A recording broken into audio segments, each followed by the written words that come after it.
Nandito ako sa labas ngayon kasi pupunta ako sa market. Ako ay magmamarket ngayon.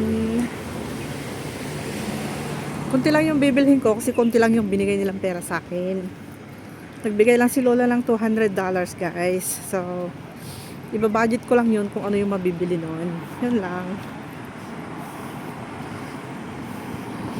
At ako ay naglalakad papunta sa Lukpo Market. Ganda ng weather ngayon. A little bit sunny. Sunny afternoon and windy. Hindi siya mainit guys.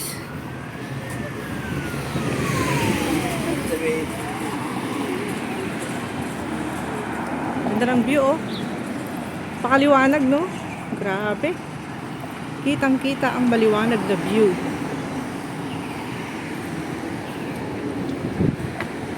Ang ganda ng hangin. Mahangin na hapon ngayon dito sa Hong Kong.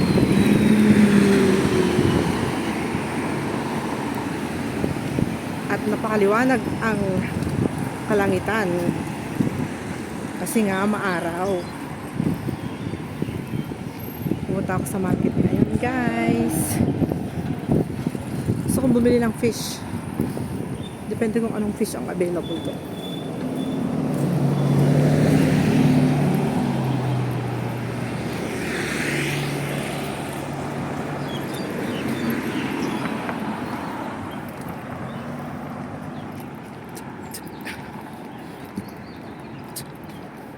Bibili pala ako ng aking kwan. Yung olive oil kasi gagawa ako ng aking beauty facial. Beauty facial. Gagawa ako ng aking facial mask. Ang aking facial moisturizer. Moisturizing. So, kailangan ko ng olive oil.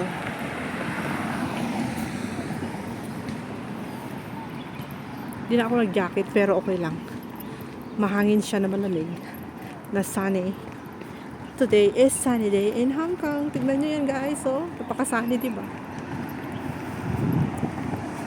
Ang daming bulaklak ng mangga doon oh. Kaso nga lang hindi naman na-i-sprayhan kaya yan. Naging purple na ulit. Dry na yung kanyang bulaklak. Wala nang bunga. Di naman kasi nila ina-sprayhan. Kailangan din i-sprayhan sana para mabuhay lahat ng mga bulaklak niya. Kasi yearly itong mangga na to. Madaming bunga. Kaso nga lang napapabayaan lang. Hindi naman nila inaayos. Hindi nila ini-sprayhan. Kaya walang bunga. Yan guys oh. Napakasipag niyang mamulaklak kaya. Yearly yan. Pero wala akong nakikitang bunga niya na lumalaki. Kasi hindi na alagaan. Hindi nila ini-spray. Ganyan lang siya, parang parang halaman lang sa harapan ng bahay na mamulaklak. Tapos wala na hanggang bulaklak lang siya. Hindi naman nila inaasikaso. Para sa bulaklak lang. Pero hindi para bunga. Ganun. Ayan, dito ako shortcut, guys. Shortcut. Pupunta sa market para mabilis. Kasi kung maglalakad pa ako doon, marami pa akong makikita doon. Kaya ito, dito na lang ako. Yan na yung market guys. Oh. Di ba napakalapit lang.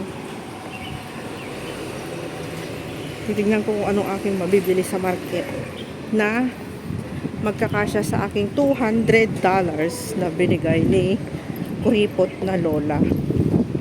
Kasi kung $200 lang yung binigay niya, di syempre iba-budget ko lang yun. Eh yung kanyang black chicken is na yun, mahal na. At saka yung kanyang sliced beef, at yung kanyang salmon, wala na, pakamahal na mga bilihin dito. Siguro isang sliced beef, isang pack, tapos isang black chicken para sa kanyang soup, and then dalawang klase ng gulay, at saka yung kanyang ginger pa. Di ba guys? Hirap kayo mag-budget. Napakayaman eh. 200 lang ibibigay. Eh sa kanya naman yun. Hindi ko naman gagalawin yung pagkain niya. Yung katulong niya ng Indonesian, wala kang allowance eh. Buti ako may allowance naman ako kay sir. Pero si Lola, kanya lang yung kanya.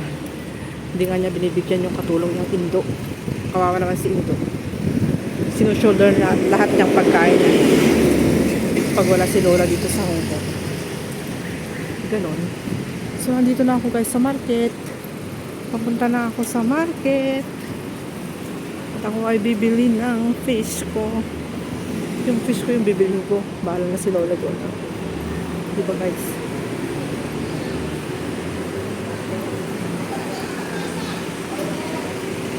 Look to Bazaar. Dito yung sasakyan ko mamaya guys. Okay. Dito ako sasakay mamaya. Yan. So, dito yung 53M bus. Dito na ako sa loko. Kasi hindi ako magluluto ng dinner. Kaya late akong pumunta dito. Baka may bargain na fish. Kasi pag ano guys, pag yung gabi na, mura na yung mga fish. Pero yun nga lang, hindi siya masyadong fresh. Pero okay lang. So guys, hanggang dito na lang muna ang aking video. Dito na ako sa Loko Place. Ayan. Thank you so much. Thank you so much for watching. Have a nice day. God bless.